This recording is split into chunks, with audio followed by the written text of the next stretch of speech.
Okay, so we're here beside Scotland's Cairngorm Mountains looking at a riparian zone of the River Dee.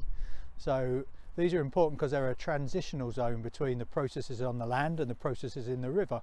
So we've got things like the runoff and the deposition from the land coming through this zone, but we've also got that mixing with the processes of the river. So we've got things like flooding and deposition from up the catchment. So this is part of our changes at the reactive riparian interface project. So here we think that the riparian zone is acting as a bottleneck for the nutrients that are coming from the land and from the upper part of the catchment and maybe residing in the riparian area but being transformed there as well, and that's governing the passage down the river and to our oceans and affecting bigger nutrient cycles.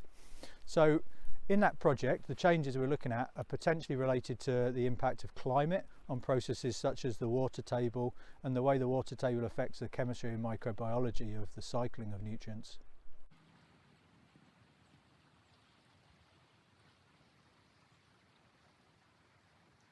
So a lot of that happens below your feet.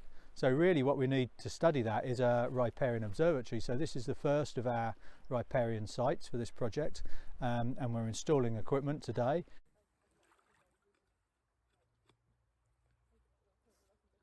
Okay, so we've just secured a scaffold pole in here, and we're going to attach a pipe that's got the water level sensor in, and eventually attach a stage board as well, and this will just give us a constant recording at 15-minute intervals of water level.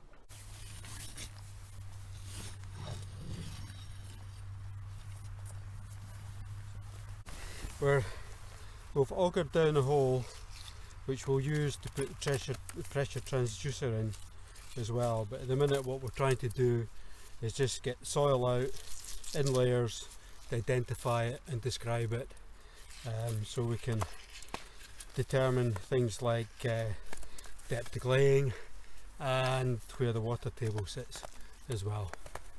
So yeah, we're installing soil lysimeters at 3 different depths, 20, 60 and 100, and we come back every month to collect the soil water that's been collected there. Yeah.